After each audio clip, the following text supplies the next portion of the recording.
அப்படின்னு சொல்லிட்டாங்க. சரி, ஆனது ஆச்சு. இப்ப என்ன உனக்கு எதிரிகளே இல்லையா அப்படிலாம் கேட்டா அப்படிலாம் நான் சொல்ல மாட்டேன். அப்படிலாம் நான் நினைக்கவும் மாட்டேன். அப்படி நினைக்கவும் கூடாது. இப்பவும் சொல்றேன், அரசியல் ரீதியா சொல்றேன், ரெண்டு பேருக்கு நடுவுல தான் போட்டியே. ஒண்ணு இன்னொன்னு, எஸ், ஒண்ணு டிவிகே, இன்னொன்னு டிஎம்கே. இதுக்கு நடுவுல வேற யாருக்கும் எந்த வேலையும் கிடையாது. ஏதாவது இருக்குன்னு சொல்றீங்க? எலெக்ஷனுக்கு முன்னாடியும் அவங்களுக்கு ஒரு வேலையும் இல்ல.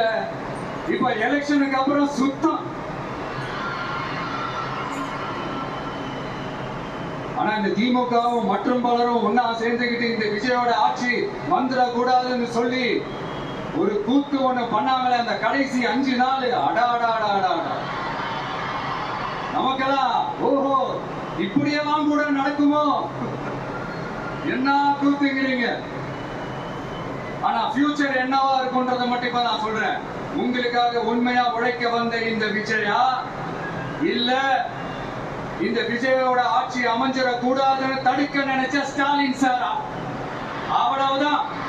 இதுக்கு நடுவுல வேற யாரும் எந்த